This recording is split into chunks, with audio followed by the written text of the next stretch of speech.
The information provided on lifeinterruptedradio.com is for educational purposes only.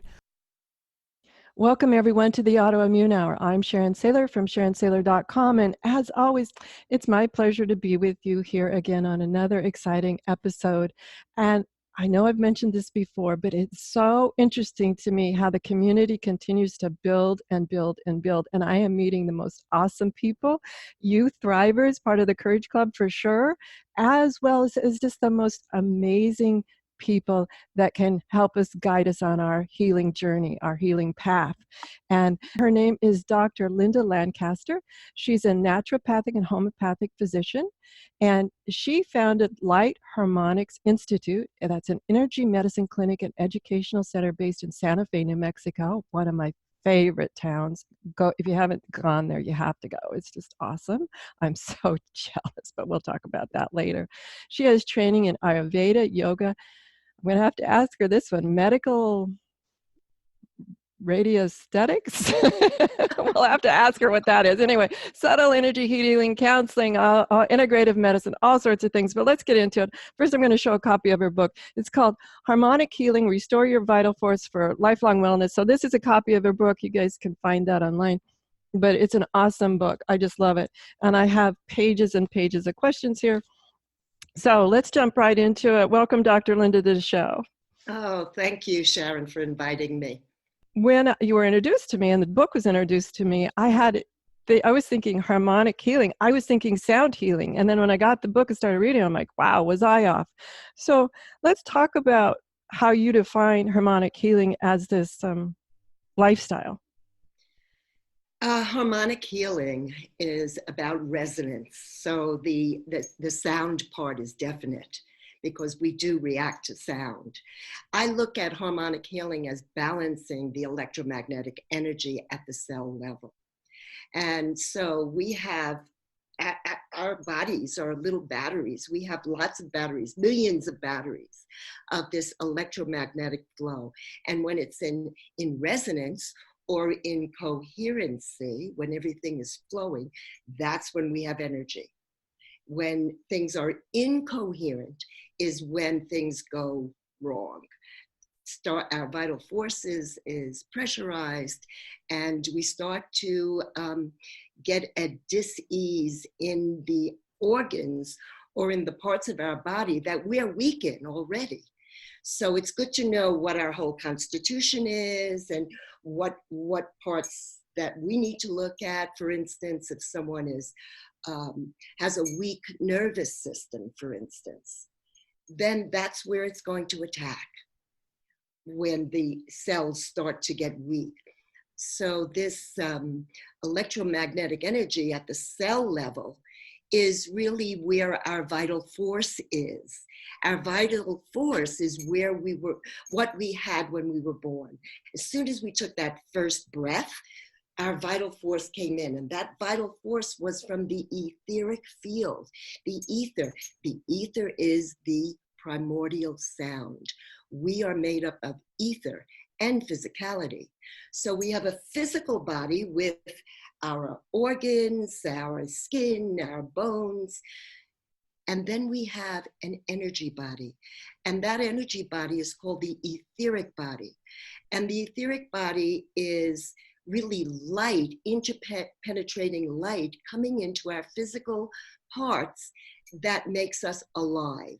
Without the etheric force field or the ether, we would not be alive. That is our life force. It's the life force in food. It's the life force in animals. Anything that's alive has an etheric field. And it can be measured in these days. Finally, when I started, it wasn't like that.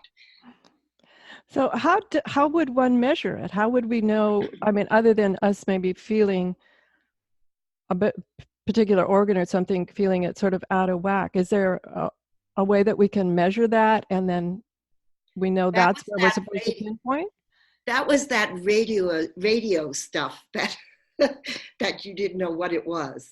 So it's actually through medical radiesthesia is how I measure the field. So I actually take a blood spot, a dry blood spot, it dries up, and put it in within a circle, which is a field. And there is an emanation that comes off of that blood spot. Now, here's when it gets a little, I don't like to use the word woo-woo, because it really isn't, because it really is quantum physics. So this blood spot is like a quartz crystal in a radio. It emanates as long as you are alive. If I took your blood spot and put it in the field, I would be able to measure the energy field of your body, even though you're not with me now. Because, because if we believe that we are one on this planet, we are all in the etheric field of the planet. So I am able to measure energies anywhere, from anywhere in the planet, where anybody is, by only having a blood spot. And that is the part of medical radiesthesia that I only talk a little bit about in the book. I hope to talk more about it in the future, but that's how I have measured for 40 years the energy fields of the body. So medical radiesthesia is the practice of measuring, as well as clinical, as well as pulse diagnosis, as well as, you know, I studied anthroposophical medicine for quite a while. And there is what Steiner talked about is learning how to defocus so you can see that energy field. So when you're talking to the patient, you're also defocusing, because you can see what if the energy field is strong, if it's weak, if it's bright, or if it's dim. So I use a few methods of analyzing, but my method of analyzing heavy metals and chemicals and radiation and parasites is through medical radiesthesia, and it's quite precise. My teacher was Dr. Hazel Parcells. People can look her up. She died she passed, I'm not going to say she died, but she passed at 106 years old with all her faculties in order. Wow, 106, pretty amazing. Yeah, still working at 105. Oh, well, that's nice. She had a retirement time. I'm never going to retire. I just love what I do. So I don't understand that word, Sharon. I just don't understand it. I don't either. If we love what we do, then work is no longer work. Absolutely. I'm having fun with you right now. Oh, I'm always having fun with you too. And I'm having fun doing all my interviews. And, you know, I take it as a badge of honor when my friends call this an irrational passion. I'm like, absolutely it is. And I'm loving every moment of it. Yeah. I was really taken by this quote, and I wanted some more. And I think we've touched on it already, but I'm going to read the quote. The vital force exists to give you life. Your part is to take care of it, nourish it, and keep it in balance. And I just resonated with that quote so much, because so often, sort of like breathing, we take that totally for granted. We forget this part, that we're supposed to take care of it, nourish it, and keep it in balance. And one of the major things that you talk about in the book is the nourishment of that force. Let's get into some of the tips on keeping it clean and well nourished. First, let's talk about well nourished, and that's food. It's so important to eat food that is not contaminated with heavy metals, chemicals, pesticides, additives, and so forth. That is not the way it was supposed to be. Once there are heavy metals and chemicals or any kind of additive, or even something that's put into a can, what's going to happen is it's going to be incoherent. The food is no longer as nourishing, not even as nourishing, but it causes problems in the system. Our vital force, our electromagnetic energy, is affected by chemicals. It's affected by the chemicals in the food and also chemical components of the good coherent food. So I'm a big pro, I'm pro-organic, pro-biodynamic, not only pro, but necessary in order to nourish ourselves. The next is look at our environment. Heavy metals, chemicals, we have all of those interferences that we don't see. And those interferences that we don't see, I recommend therapeutic baths. You've probably read in the book about therapeutic baths. There's a list of baths that will neutralize all of the heavy metals, chemicals, radiation. Oh yes, you can go to an integrative practitioner and get IVs to get the metals out. But I can assure you one thing, it's coming back because it's in our environment. So the best way to deal with it is to deal with it straight on. If we use the therapeutic baths, for instance, sea salt and baking soda baths are going to be so important with 5G coming in. So Wow. we are going to be getting hit with lots and lots of radiation, much more than we used to have. So the way to deal with it is to keep these levels down. You're not going to get rid of this. Don't ever try to get rid of anything. Try to find a balance. So I do a sea salt and baking soda bath once a week. I'll probably going to be upping it to twice a week with what's going on. And we can't hide from it. It's going to be everywhere. So I had said the cells are actually affected by chemicals, whether it's heavy metals chemicals, or in a good way, strengthening by good food, or by radiations. So what are radiations? Electromagnetic energy, computer, hello.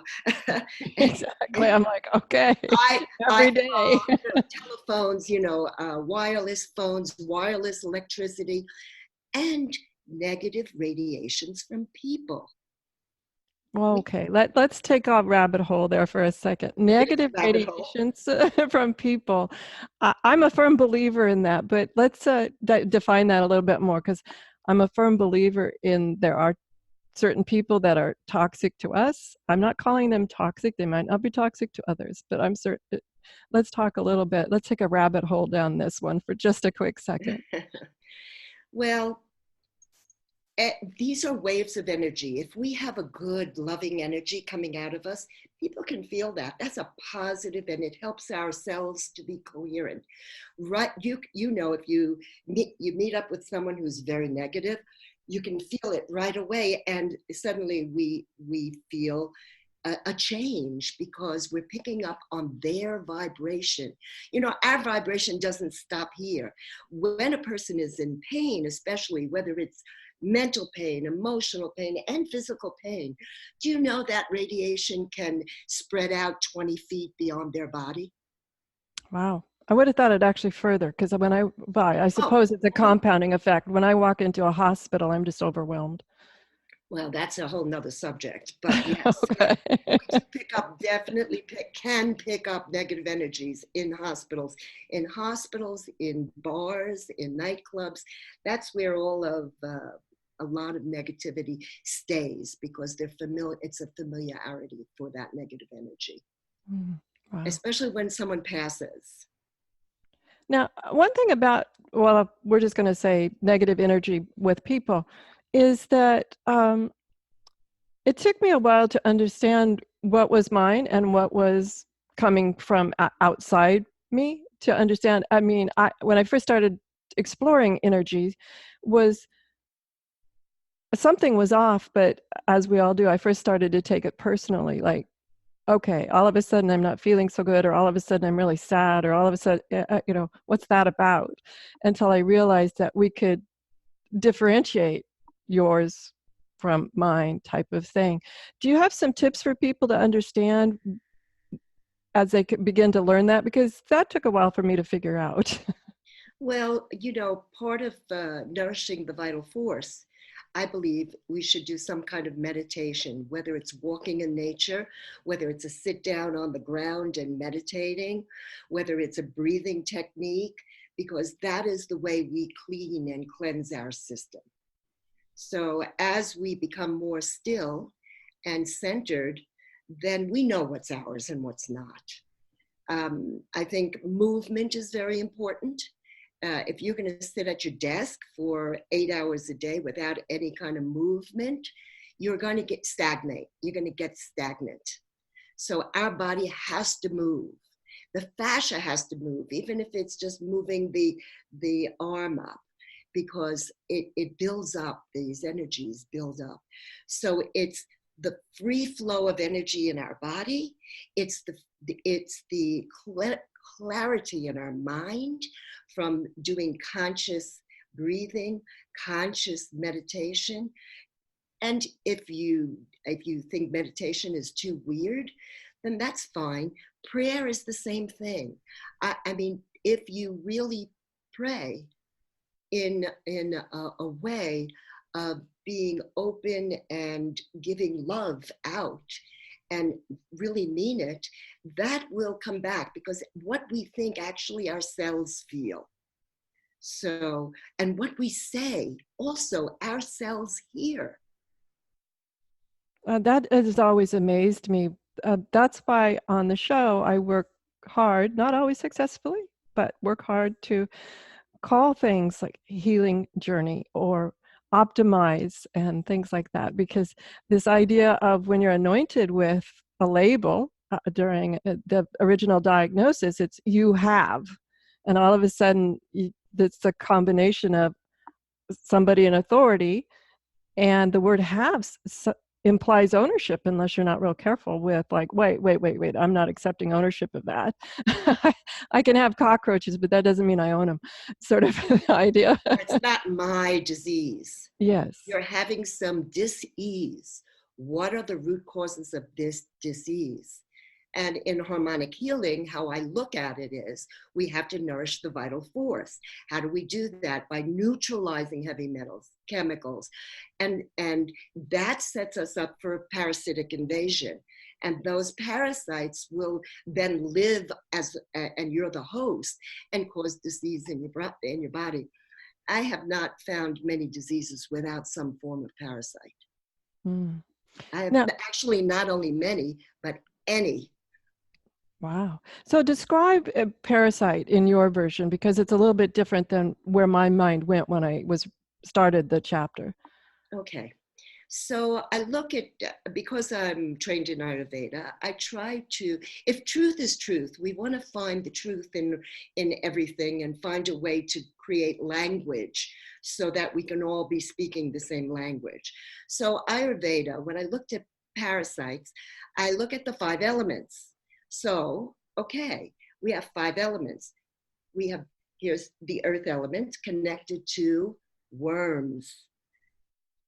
The water element connected to fungus. Water, a fungus grows in moist, damp places. So now we're on the water element. Then we have fire element, that's bacteria. Sometimes there's so much bacteria in the gut and it causes a fire in the system, too much fire, inflammation, infection, fever. Then we have the air element, and the air element has to do with the microscopic parasites, the ones we don't see. They're kind of invisible to us, such as filaria, such as amoeba, such as spirochetes, which is the root cause of Lyme's disease. The root cause is spirochetes. That's the air element. Then we have ether, and ether has to do with virus. And there's more and more viruses that we are exposed to and also being injected with. So we have the 5 elements, and they happen to be these fingers too. This is the earth finger, this is the water finger, this is the fire finger, this is the air finger, and this is the ether. Ether came first. That's what we're talking about. And virus came later. So I look at this as the development of disease in man, of how we went into we were brought into the disease processes through the 5 elements. And each of the 5 elements, if you continue to get that type of parasites, whether it's fungus, then look at the water. That's the feeling. That's the element where all the water of the body, the rhythm, the emotions are. So unless we deal with the emotions, candida and fungus is going to keep coming back. So I look at clear the heavy metals, clear the chemicals that these are sitting in, and then clear the parasite. And there's several ways of doing that. And that, of course, is in the book. Right. We have a whole chapter on parasites because I find it so important to clear those parasites so we can bring back our digestion and repair the digestion so that we can then digest the good food we're eating, so then we can regain our strength. And then the disease process will begin to resolve. Absolutely. And thank you for describing that, because when I hear the word parasite, I only think of the worm or something similar. So I wanted you to and go it's something to think about. People think we don't get worms, but we do. Well, with all the travel people do, besides locally, with all the travel people do these days, and pets. Wow. We got into the idea of all the little invaders that can cause, calling them parasites, but all the little invaders that can cause us this dis-ease. Now, one of the things I found, and you alluded to it, I want to get deeper into, is that one of the main causes of dis-ease is when this beautiful digestive tract, the whole tube from in to out, gets out of balance. So let's talk about some ways that they're finding that most autoimmune, this is the science of Sharon, but in all my studies, they said most autoimmune has some root causes in digestion. So let's talk about some of the issues you found with digestion. Well, I like to focus mostly on the liver. That's the fire of the digestion. It's the seat of the digestion. We can talk a little bit about the stomach and the pancreas in a minute, but this book is focused on cleansing the liver because I think it's so important for everyone to cleanse the liver. What does the liver do? The liver processes proteins, carbohydrates, fats, and stores vitamins and minerals. So we have to be able to do that with the liver for it to be processed. The liver is a filter. It filters also out heavy chemicals and contaminants that are in our body. More important for me, and the way I look at harmonic healing, is the liver, and this is not very well talked about or very much talked about, is the fact that the liver is an esoteric organ. It's connected to our mental will. The liver not only processes food, but processes emotions and mental thoughts. That's why a lot of times the gallbladder will get so clogged or backed up, because the gallbladder is not able to process all of that emotion.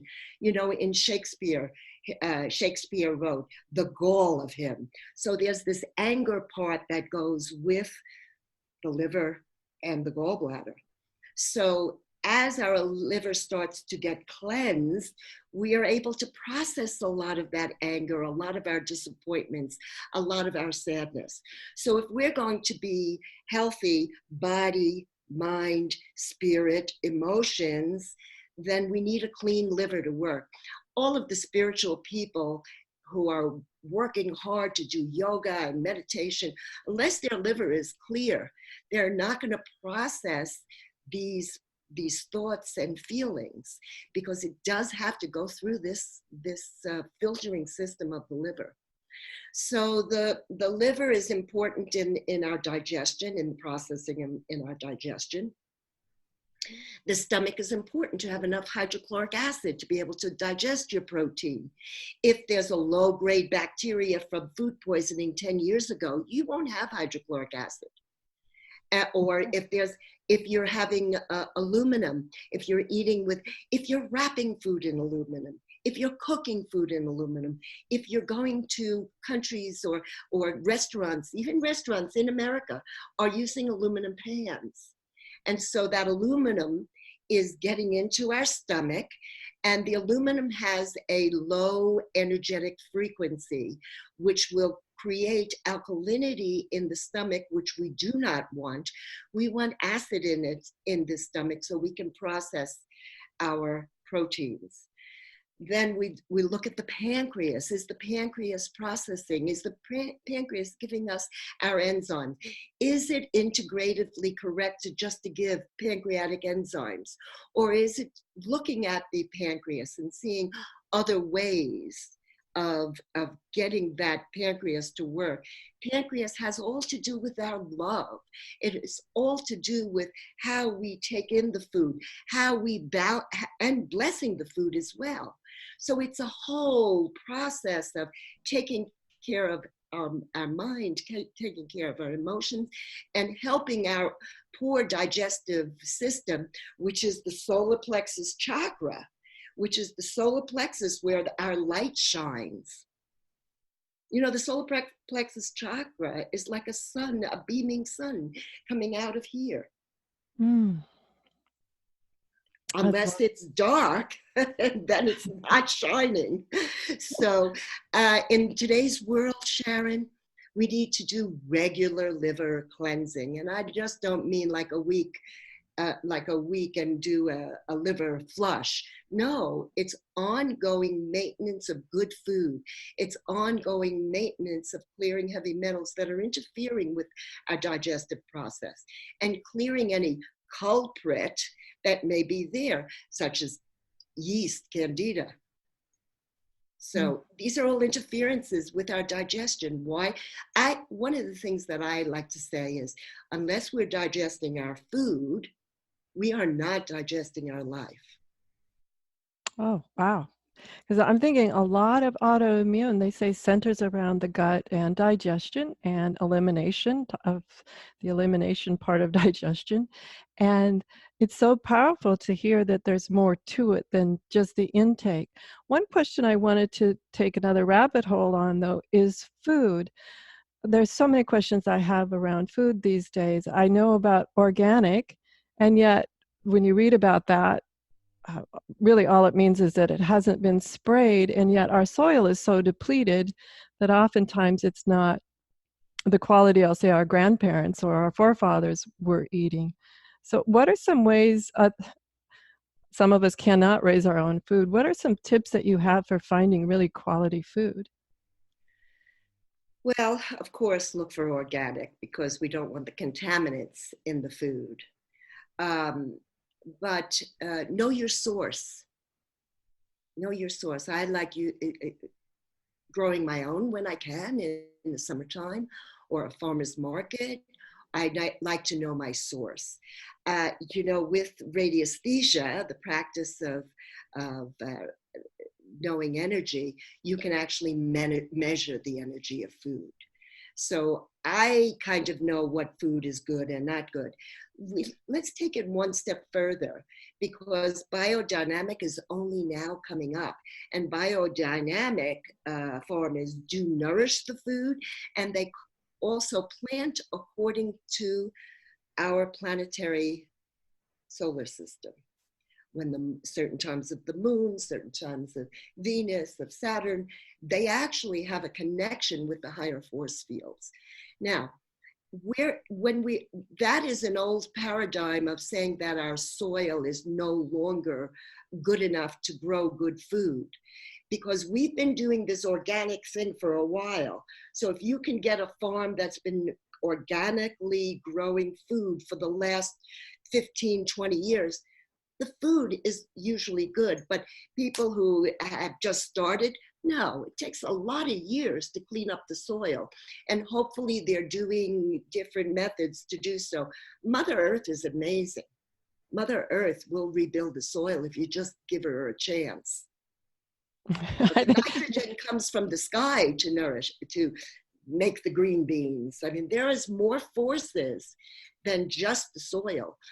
The sun, the kind of water, all of that is part of growing in organic farming. Yeah, and I just wanted to say about, I know Mother Nature will, if you just give her a chance, and I like to say the body is part of that. The body, if you just give it a chance. Sometimes my best treatment is wait. Wait. I usually say if it's more than 3 days that you're having an issue, then I want to hear about it. But usually it will resolve if we're doing the right things. So it'll resolve if we're eating properly. And part 2 of the book, the whole part 2 is about food, how to cook, how to prepare menus, what's necessary to feed this Mother Nature body, because Mother Nature heals. We are nature. Mother Nature heals us. And I just, for those on YouTube, let me open it here. It's also got a bunch of recipes. So I'll just see, it's got a bunch of recipes in the back. From my kitchen. Those recipes are from my Dr. Linda's kitchen, yeah.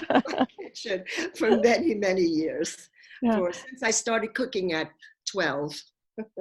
No, and they're great sounding recipes. Although I do have a question about food allergies. Oftentimes, gosh, now you hear, no gluten, no sugar, no dairy, no this, no that. And pretty soon you begin to well, what is left?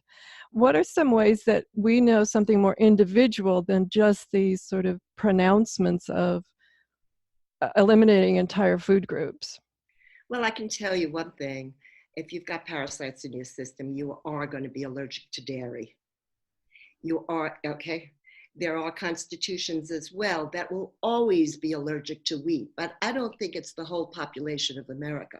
Although the wheat in America, we need to really be careful. Like so many people say to me, well, how come I can go to Italy and have pasta in Italy and nothing affects it?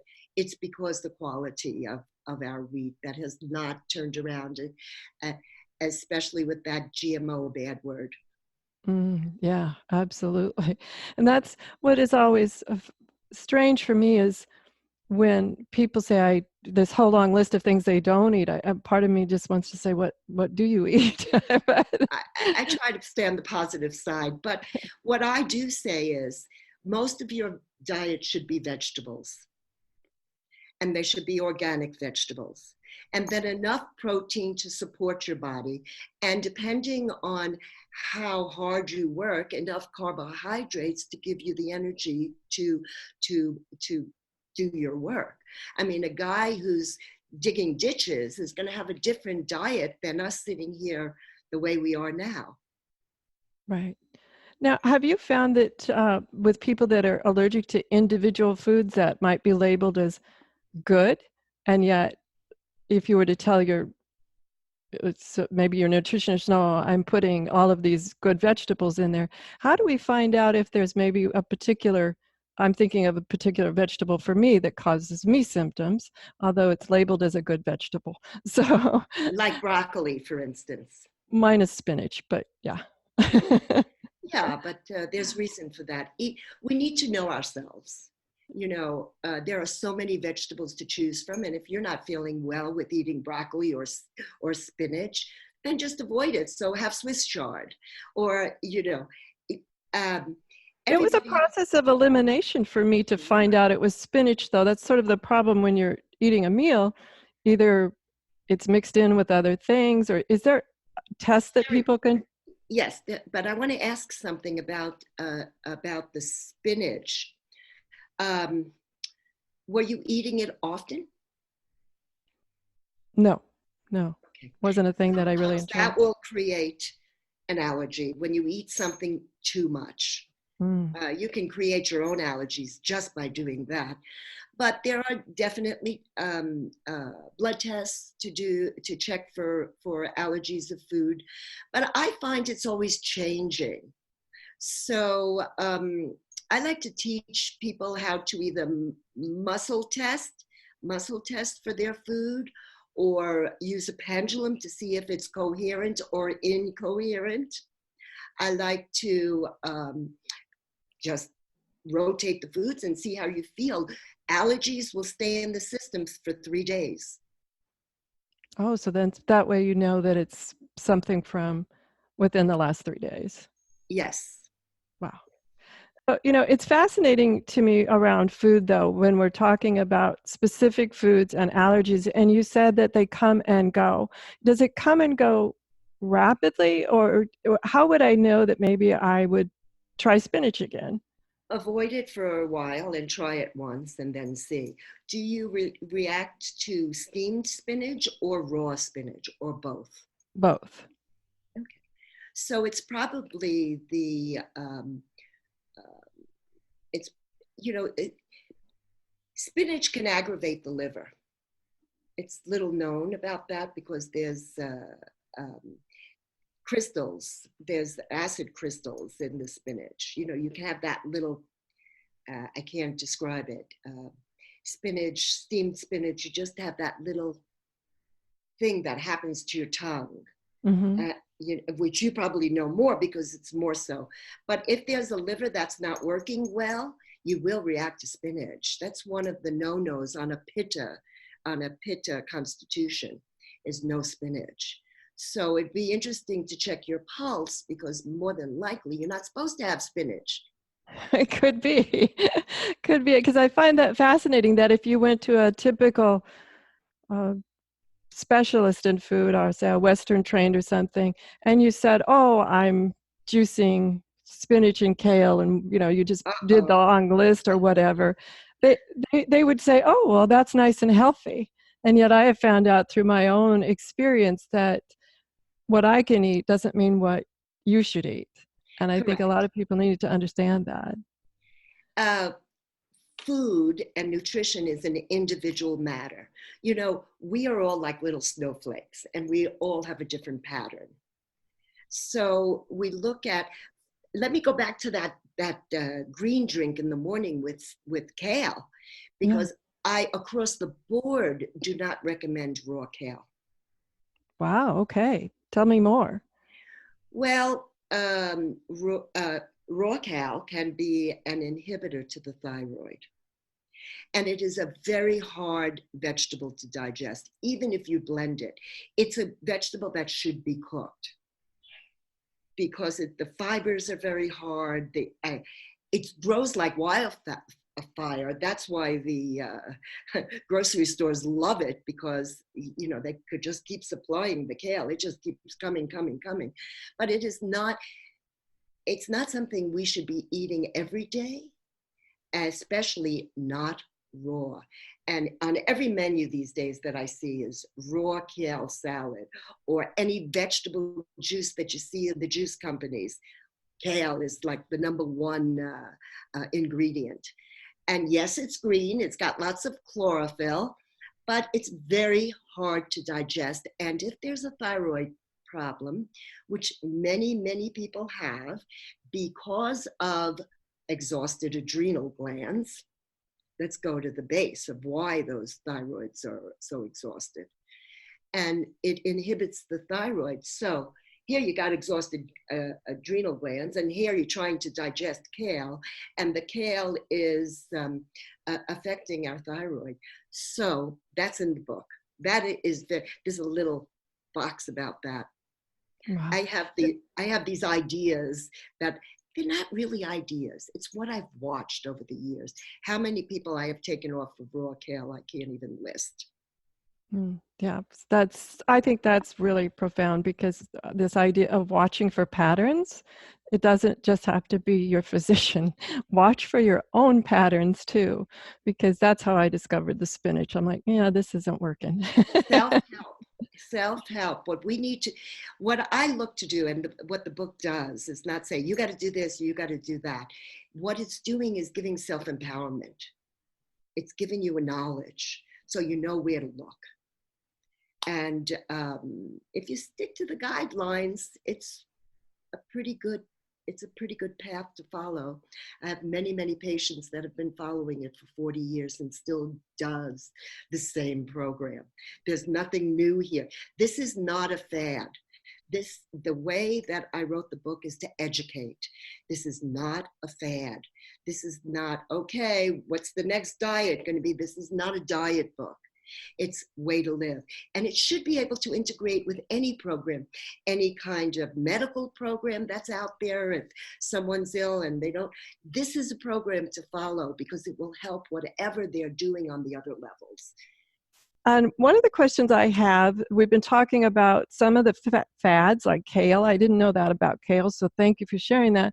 Which brings up this question. I have a friend who is like no carbohydrates.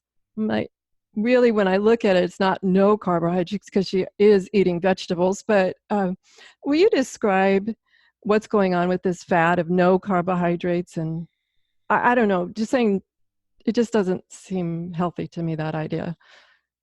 Yeah, it's all about the liver processing those carbohydrates. And yes, you are totally correct. Vegetables have carbohydrates, some more than others, but we know our high carbohydrate vegetables as being sweet potato, white potato, squashes, and even in the fruits, bananas are high in carbohydrates. So we are getting carbohydrates if we eliminate the grain part of the carbohydrates, because we know grains are carbohydrates. And in fact, legumes as well have some carbohydrates. It takes more processing by the liver to process carbohydrates. So as I explained in the book, for the first 3 weeks, just do your protein and vegetables. Go through a cleansing and allow that liver to get it back processing all your foods again. So very often I'll find that the liver can process protein and can process vegetables, but can't process carbohydrates such as bread and anything with a grain, corn and wheat and rye and the rest of the grains. So maybe we just need a rest from the grains, but not forever a rest from the grains, because we need to have the carbohydrates to build our muscle. So the carbohydrates are for muscle energy. So we take 3 weeks off. I use a liver cleansing drink, which is in the book. There's a citrus one, and if citrus is not on your menu because of various things, such as medications, certain medications don't allow for instance, grapefruit, then do the green liver cleansing drink, which doesn't have kale in there, by the way. Good. So for 3 weeks, we do this liver flush, and we do this simple, no, quote unquote, low carbohydrate diet. And then as our digestive process starts to work, then we're able to add carbohydrates such as whole cooked grains. Forget about baked goods, because baked goods is another animal, because it's a dried grain, much harder to digest than actually well-cooked grains. Because as you're having this well-cooked grain, you're actually rehydrating the grain and you're making it more easy to digest. That I explained very clearly as well. So once we start, by the way, the liver cleansing diet is no cooked fats, no fried foods, no cheese, no dairy, no nuts for this short period of time. And it's important to just give a rest. We're cleansing. So it's not like a juice fast that we're going gung-ho, but it is a food fast, a food cleansing of the liver to get the liver's process back working. Then as we start to add some grains for another 3 weeks, then you'll see if you can tolerate the dairy or the nuts. I have a problem with nuts in general, because a lot of the vegans are just eating nuts by the handfuls, and nuts are not popcorn.